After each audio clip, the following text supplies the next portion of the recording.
Hello, everybody. I want to welcome you back to the Dynamic Decisions podcast, where we explore the strategies that drive successful decision-making in the world of business. Why? Because the best decisions come from great conversations. I'm your host, Tisha Cable, CEO of C Model Data, and today we have a remarkable leader who's dedicated to mission-driven progress. Also, business operations and peacemaking. His name is Avi. He is the president and principal consultant at Olitzky Consulting Group. Avi brings a wealth of experience working with nonprofits, membership associations, houses of worship, and industry leaders offering strategic planning, board training, alternative revenue modeling, some facilitation, conflict resolution, which we all need sometimes, meditation, and coaching. So Avi, welcome to the show. Thank you so much for being here. I'd love to learn more about you, more about Olitzky Consulting. Give us the whole thing. Thanks for having me, Tisha. It's good to be with you and for all of your listeners. I think probably the best place for me to start is I'm formerly a congregational rabbi. That's really where I entered the professional space. I became a rabbi because I felt it was the last dying profession of a Renaissance man, if you will. You'll forgive the gender and sensitivity of the expression, but I think you get the point. And I wanted to do all these different things. I wanted to leave the world in a better place, and pursuing that path is really where I felt was not the quickest, but certainly the most intentional way to do so. And over that rabbinic tenure, I had the opportunity to really get my feet wet in so many different universes, whether it was chaplaincy or nonprofit leadership or politics or the for-profit sector or education or counseling, all these different spaces. And that really built a stairway to launch a consulting firm some 4 or 5 years ago, where, as you described it, we get to work with all those who are also trying to leave the world in a better place and help them do it not only better, but more strategically, more intentionally, and more productively. I love that. So one of the things, though, is the nonprofit sector faces fundamental tension right now. Organizations exist to serve a mission, but they also need to operate like a business, right, in order to survive. Can you walk us through a moment when you advised an organization to make a decision that might have been financially prudent, but it did mean pulling back from a program that may have been deeply connected to their founding purpose? Like, are there ways that you navigate these conversations where the right operational answer might feel like mission betrayal? It's a great question, Tisha. I think one of the places to even start answering that question for so many nonprofits and associations, it's the idea of the scarcity mindset. They operate in this universe where they think we don't have enough staff, we don't have enough financials, we don't have enough volunteers, we don't have enough. So part of it is just helping them shift towards an abundance mindset. And once you could shift towards that abundance mindset and you recognize all that you really do have, then you're able to take a step back and say, okay, what are we doing that's in the business of being in business as opposed to in the business of our mission? And so all of those places that I've helped those organizations take a step back has really been because we identified that they were just in the business of being in business. And why are we having this fundraiser? To raise money. Well, why do we need to raise money? To keep the lights on. Well, why do we need to keep the lights on? Because we have a fundraiser. As opposed to actually saying, oh, here's the mission and how do we serve the mission? That's right. It's all those great why questions that people tend to stop at the first one. Oh, my reason is because X. But no, there's always some additional real true outcome that's mission driven. I really appreciate that perspective. I also believe it to be true. So you offer alternative revenue modeling to these organizations that really have historically relied on donations, membership dues, often in these sectors where commercialization feels uncomfortable, so to speak. So when you're helping, let's say it's a synagogue, a nonprofit, or an association to think about earned revenue streams, how do you approach that tension with them between creating what they need, which is financial sustainability through business practices, versus the fear that they become too commercial and that might actually alienate the communities that they serve. Part of it, Tisha, is I again help them pull the wool back a little bit or pull the cover back to reveal that they look at their members as commodities and they've monetized membership, when really the goal is to serve one's members, not to get more members. And because so many organizations have backstepped or backtracked into this idea of, well, we need more members because we gotta balance the budget, instead of how do we serve our members best. It's not about just saying, hey, let's open a car wash or let's open a bake shop. It's saying, what do our members need? And whom is our target audience? And what do they need? And if we could provide something that they need or that others need, then we can monetize that. And in the end, we're serving. That's not saying we're going to double, triple, quadruple dip on our members. But if we could divorce membership from revenue altogether and focus on how much money do we need to operate and serve our members best, then it's not about commercialization or not about saying, oh, we're going to start this whole for-profit universe. It's more saying, how do we generate enough revenue to continue offering the top service that our members need? I think it's also interesting if you think about what do they need right now. So how often are these organizations actually going back to identify what they need and how those needs change over time? Does that ever come up for you? Yes, and I push them to go back yearly. I mean, I believe in what I call regular pulses. So people talk about surveys.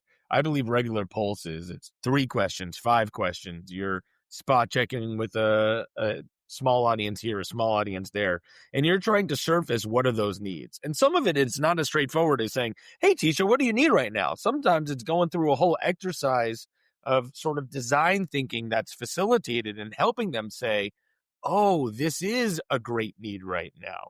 This is something. And once we understand that here are needs that are rising, are we in the right position to be the one to solve for those needs and those challenges? And sometimes we say, oh, we've been doing this for 7 years, and that's just not a need anymore. How many times do we know that our members are now using AI, for example, to gain information and education, or they're going on YouTube for free classes? Well, if you're charging for those classes and they're getting it for free, it might not be the same quality. It might not be the same authenticity or authority.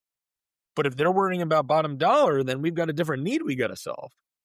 That's right. And perception with your end users or your customers is everything. And so a lot of times it's really hard. That perception place, yep, your stuff might seem better, but ultimately if they don't feel like it is, then you could have a bottom line issue. Okay, so That's right. your work in the conflict resolution and mediation places you in rooms a lot of times where stakeholders have deeply held positions. And a lot of times those positions are rooted in their values or in the values about what the organization should be. So when you're facilitating strategic planning sessions where fundamental disagreements emerge, perhaps about whether to preserve traditional approaches or embrace innovation, Sure. right? These might, when you start thinking about the innovation, it might actually alienate like legacy and legacy supporters. So how do you create space for authentic conflict while moving towards actionable decisions? I love that phrase, authentic conflict, Tisha. You know, one of the things that I often talk about, I often view the world in a quite binary way, but one of the things that I often talk about writ large is the difference between productive conflict or constructive conflict and destructive conflict, right? Arguments for the sake of arguments versus arguments for the sake of really principle versus preference. I believe that conflict is 100% inevitable, especially in the nonprofit sector. But why this matters is because unresolved conflict, especially when we're navigating it, like you said, I'm wedded to this principle or this tradition or legacy. Unresolved conflict leads to workplace stress, lower morale, reduced quality of service to your members or quality of care. And if you begin to understand different conflict resolution styles, and that's where we dig into. It helps improve teamwork, communication, and just programmatic outcomes writ large. So I always dig into what are the 5 conflict resolution styles. This is where I usually navigate if I'm brought in for that or to speak on that. You've got avoiding, and this was so many people. I live in the Midwest. I live in Minnesota. There are a lot. I love the great state of Minnesota, but there's a lot of conflict aversion or conflict avoidance. So I'm going to withdraw from conflict or delay addressing it. You've got accommodating. I'm going to prioritize the relationship over my own needs. You've got compromising. Both parties give up something to reach a middle ground. You've got competing. I'm going to assert the position to win the argument. And then collaborating. Let's work together to find a mutual beneficial solution. The challenge with all these styles is the collaboration takes a lot of time and a lot of patience, a lot of efforts. Sometimes you don't have that. We got to pass the budget today. Yeah. Right? Sometimes avoiding is the easiest, but it doesn't address the conflict. I believe the best solutions and the best progress for an organization exists within conflict, but not when we're attacking each other. And the last piece that I'll add is I think the chief principle that I address among all of these organizations in terms of resetting the table is what is the definition of compromise. Many were brought up to learn that the definition of compromise is when both parties are most happy. But that is not compromise. Compromise is when both parties are at least unhappy. And you have to understand that if you are in the situation where you're going to compromise, you're going to experience discomfort. There's going to be sacrifice. There's going to be something you give up. But so is your counterpart. And it's how do you minimize the sacrifice for both of you, recognizing that you're both going to sacrifice. It's not how do you maximize the happiness for both of you. It's coming at it from a completely different direction. It feels a lot more normal to compromise when you explain it that way, and much less tied to feelings, which we know can be fairly deceptive, right? So like feelings are not always a representation of what's real. So if we can only compromise on feelings, then you could miss something. Right. I think it's when I think about just this the filter of only happy feelings, right? Yeah, it can't be only about feelings. It doesn't mean that we avoid feelings or ignore feelings, but it can't only be about the feelings. We have to understand that everyone is coming to the table with their own baggage. I often will start most facilitations I do with a baggage check, right? And how do we put this aside and understand what are we bringing here? What is our skepticism? What are we going to navigate? So many people come to the room saying, are we going to even accomplish anything? But it's not making sure everyone feels happy and good. It's making sure that conflict is there, that the steam is let out of the kettle, and that we're able to figure out how to move forward together. Even if it means we disagree. That's okay. Disagreement is fine, but we need some sort of resolution around something. That's good. Hey, this message is for our audience really quick. I want you all to think about your own organization's mission alignment and operational strategies. What mission-driven decisions have created the most meaningful impact on your outcomes? Share your experiences with us on LinkedIn and other social media using Dynamic Decisions Podcasts. Okay, I want to get into my favorite segment, and we're going to spend a lot of time on it. And only because I want to give you time to explain kind of all the things. So the way it works is I'm going to give you 4 questions. And on those 4 questions, you're going to tell me how the way that I'm asking this stuff, if it resonates with how you think about your decision making or the decision making of your organization. You'll be able to rate it anywhere between 0 and 100%. But you only get 100% total. Okay. So are you going to... I will keep score. Okay. And matter of fact, let me get my little situation in order here to keep And there are four questions total. There are 4 scenarios is what we'll call them. And yes, there are 4 total, and you get between 0 and 100% for each, but you only get 100% for all of them. And no, I cannot give them all to you upfront. You have to go Oh, one okay. and All you'll right. explain. So like read you the whole scenario, give you the whole thing, and then you'll give me your percentage and then you'll say your why that's your percentage. Sure. Make sense? Okay. Here we go. It's the feeler. Values driven leader. So this persona prioritizes alignment with core values and mission, often weighing the human impact and cultural fit of decisions alongside business metrics. So when considering a consulting engagement or a strategic recommendation, I ask myself, beyond organizational health metrics, how does this decision affect the people who depend on this organization, the family seeking community, the members finding belonging, the beneficiaries receiving services? If I guide a synagogue toward revenue strategies that grow their budget but gradually shift their culture away from being a spiritual home for those who need it most, I haven't created success. I facilitated mission drift.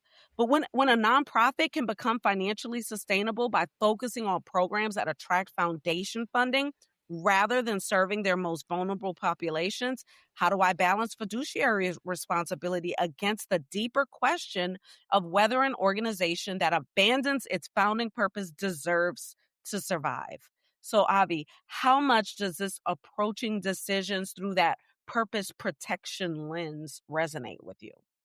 This is spot on to where I think we strive for, and we do see many clients going the other direction where they're focused less on the mission and more on the money, or more on what's on fire, or more on this is my board chair's opinion and I have to respond to that. So I don't want to, do I have to go out of the 100%? If we go 100%, should we say 85% right now? Is that too high? I mean, you What do we can do think? it and then you'll only have what you got left. Like So you 15, 20% left for the other three? could All right, go, let's go 60. Let's go 60.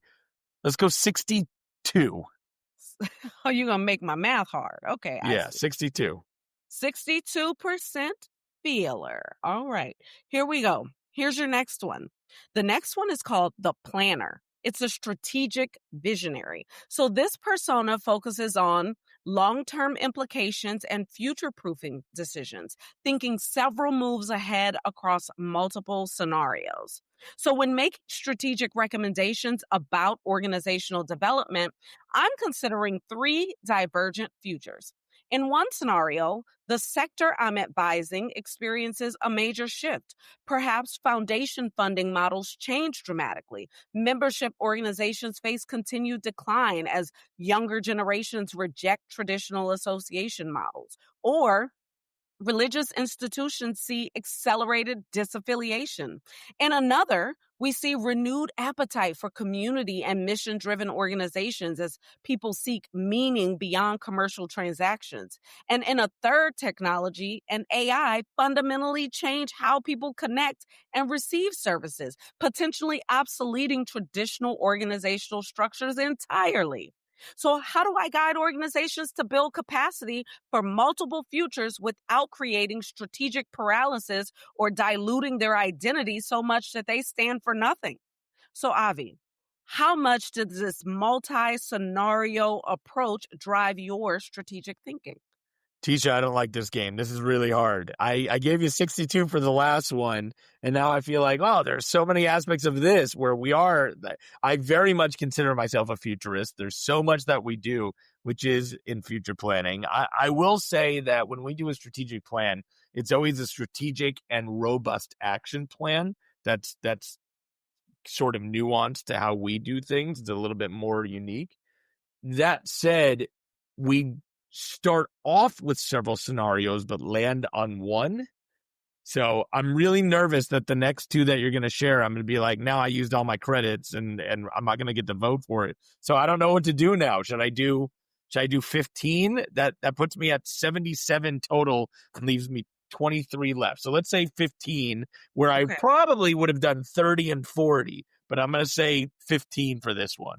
Okay. 15% planner is done. So you got 23 left. Let's see where we go. Here's the next one. You got two more. This one is called the counter. It's the challenger of assumptions. So this persona questions conventional wisdom and looks for contrarian opportunities. So Come on, go on. Yeah, you're killing me. when evaluating organizational challenges, I ask myself, what fundamental assumptions about nonprofit management or mission driven work might be dangerously wrong? The sector has long operated on the assumption that overhead is bad, that organizations should minimize administrative costs and compensate staff below market rates to maximize mission dollars. But what if that's backwards? What if organizations that invest in strong operations, competitive compensation, and professional development actually serve their missions better than those that pride themselves on running lean? When I'm deciding whether to reinforce sector norms or challenge them, perhaps recommending a nonprofit invest in executive compensation or infrastructure that looks wasteful by traditional methods. How do I avoid the trap where being contrarian alienates the very funders and stakeholders who buy in the organizational needs? Avi, how much does that assumption challenging perspective shape your work? It does a lot. The piece that I think I could lean on, where this is not our lion's share, if you will, is I'm not contrarian for the sake of being contrarian. I don't believe that I have to always be the devil's advocate. I do like bucking the trend and being a little bit of the maverick and a disruptor. I really believe in disruption, not disruption for the sake of disruption, but disruption in spite of stagnation. And so I could see another. What do I have left? I have 23 left. Oh, should I split the uprights here? Why don't we put this one at 12? Okay. And then the only reason is because 11's my favorite number. Mark Messier, captain of the 1994 New York Rangers. So it means 11's going to have to be the closer, I guess. So let's see what it is. All right. Here's your last one. So the last one is called the data driver. It's an evidence-based decision maker. Oh my gosh. So this persona relies on metrics, analytics, and concrete evidence to validate decisions. So before committing to strategic recommendations, I ask myself, what evidence reveals which approaches create genuine organizational health versus impressive sounding initiatives that don't translate to impact? I want rigorous analysis distinguishing between metrics that demonstrate activity, like programs launched, board meetings held, strategic plans completed, and indicators that predict meaningful outcomes, sustained mission delivery, healthy organizational culture, financial resilience, community trust. Here's the paradox. The metrics that prove organizational competence, like budget balance, program attendance, membership renewals, are immediately measurable. But the outcomes, the ones that actually reveal whether we're truly advancing the mission, lives changed, communities strengthened, members finding meaning, often resist quantification and take years to manifest. How do I build evidence-based conviction in recommendations when the most important measures of success may be more visible in stories than spreadsheets? So, Avi, how much does that evidence-seeking yet mission-focused approach guide your decisions? Well, I only have 11% left, so I have to do 11. But now, I don't know if you're going to ask me to recast based on now that I've heard all four. But I actually think that first one that I said, 62, Yes. I actually think it would be far less. I think that remind me, Tisha, what the second one was? The planner. So the second one was... that's what I thought. I think that we would be a little bit of I think we lead with planner and data, followed by disruption, followed by feeling, recognizing that it's not really layers. It's this whole tangled web we weave, right? And that's I'm glad that you kind of isolated them, because it also depends on the client.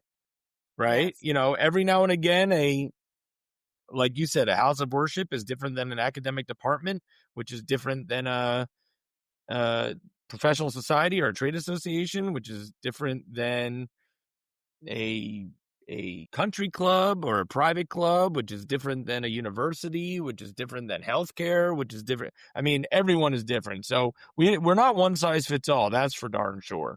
But that, is a big part of this. So you're definitely isolating some of that in a good way. That's awesome. Well, Avi, I hope you enjoyed our little exercise right now, and you can recast it later. Feel free. You'll have a great time doing it. Yeah, You sure. got 62, 15, 12, and 11. We certainly know that you would reorganize those, but good news is it's all for fun. It's not a real test, so you can take that information and all the questions with you. They make for really fun team exercises, too, to kind of understand who on your team is the counter, for example, who on your team is the planner. So that's Sure. another good scope for this exercise. So we're going to wrap up now, but you've kind of helped, just like you talked about right just now, all the different organizations. You've helped across multiple sectors. You've helped them to align mission and operations while navigating these very complex stakeholder dynamics. I want to know if you could tell our audience, what is the most important insight that you could share with leaders who might be trying to build organizations that are both mission true and operationally sustainable? A lot of people spend energy on mission and vision and values when you think strategy and planning. For me, you have to do that. But even to get to that, you have to know what is your statement of competitive distinction. Why do you have to exist? But for my organization, the following would be true or would not be true. And if you could start with that but for statement, that's that statement of competitive distinction, then it will allow you to not get into the trap of saying, well, we can't do that. We don't have money yet. Or we can't do that. Who's going to do that? So first you need to identify that competitive distinction. And every now and again, Tisha, I'll work with an organization, by the way, and they come to the conclusion that they don't have to exist, which either means they have to fold and close, or they have to reconfigure who they are and who they want to be. And so I really think, I don't know if that's the most important, but it's certainly up there on the list of come up with your statement of competitive distinction. Why do we have to be? Why do we have to exist? What would happen if we're not here? And where I'll end that thought is, if the reason if your statement of competitive distinction is about singularity, oh, we're the only conservative synagogue in town, we're the only Lutheran church in town, we're the only department of this at the university, we're the only association for this industry, we're the only, well, then you're telling me all I have to do is start another one and you no longer have any distinction. That's really precarious. That's not good. Because you can't be only. Yeah. And you can't be first. But if you're not best, then you could identify yourself as a yes and. Yeah. Or a yes only. And it's okay to be a yes and. But then what are you adding? What is your increase? How are you the force multiplier? That's really good. Avi, thank you so much for sharing your insights. And it's been such a pleasure to have you here on the show today. I really appreciate your approach. I appreciate the business rigor, right, that you're getting these organizations to think about. And I really appreciate that you tie it from a mission-driven lens. Would you tell our listeners where they can learn more about you and more about your company? For sure. So easily olitzkyconsulting.com, but I'm a big believer in LinkedIn. So feel free to find me on LinkedIn. You type in Avi Olitzky, even if you misspell my last name, Olitcky, I'm the only Avi Olitzky out there in the world. So you email me, you message me. I'm a big believer in LinkedIn. I'm not someone who just connects on LinkedIn and then, hey, why do we have a connection? If you connect with me on LinkedIn, I'm going to say, let's jump on a Zoom. Let's jump on a call. I want to get to know you and we'll connect further. And I'll tell you, most of our business inbounds come from word of mouth, referral, and LinkedIn connections. So that's a big part of it. Wonderful. And congratulations on your business success to this point. And to our listeners, Thank you for tuning in. Remember, the best decisions come from great conversations. If you've enjoyed this episode, we'd love for you to subscribe it, rate it, share it with your network. Keep the conversation going on social media using Dynamic Decisions Podcast. Okay, until next time, keep questioning, keep growing, and keep leading with purpose.